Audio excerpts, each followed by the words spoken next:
Let's take a few moments and talk about rootkits. And I know we've kind of mentioned rootkits in passing and spent a little bit of time talking about them, but we're going to revisit that because it is probably one of the more common hacker technologies and techniques that are used, so it's definitely a good subject to spend some time with. Basically, the definition of a rootkit is a malicious program that replaces components of the operating system that allow it to maintain and hide illicit access on that system. So effectively, we're going to go in and we're going to modify or tweak the operating system so that it hides the actions of what we do or steals passwords and user information or whatever the case may be. They basically serve to do a stealth job in relation to hacking.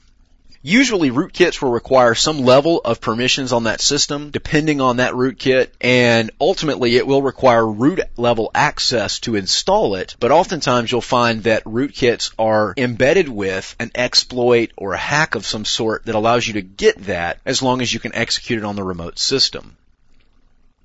Linux is actually one of the more heavily targeted operating systems for rootkits in today's environment. And Windows rootkits, although are far and few between, the numbers are growing every day. Windows is definitely a hot target because it's on probably 90% of the desktops in the world. The reason that Linux probably has so many rootkits is because it's open source software. So if I want to redesign a kernel file, I simply go read the source code and find out what I want to change, make that change, and compile that file. In a Windows environment, it's a little bit more difficult because it is a closed source operating system, and unless you have very good skills and tools available for decompiling and reverse engineering kernels, you're going to have a real challenge trying to figure out how to rebuild code in a Windows operating system.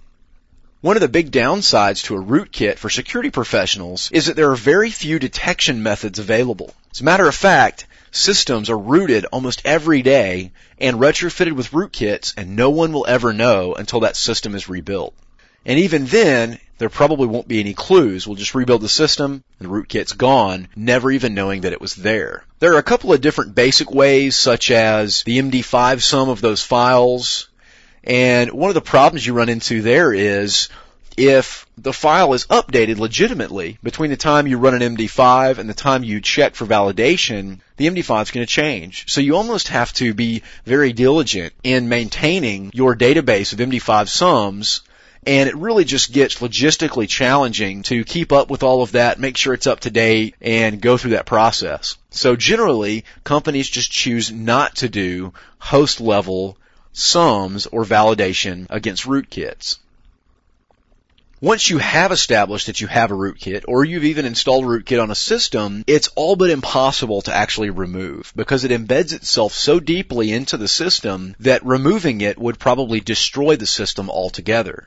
The general consensus on recovering from rootkit application is to rebuild the box from scratch and basically do a bare bones rebuild from a back image or maybe from a backup somewhere, but we definitely don't have a lot of ways to clean the system of those rootkits. The major disadvantage here is that anytime an investigation or prosecution might be possible, rebuilding the machine will destroy that evidence that we might utilize to track a hacker. So there's definitely benefits and drawbacks in how you react and handle rootkit type scenarios.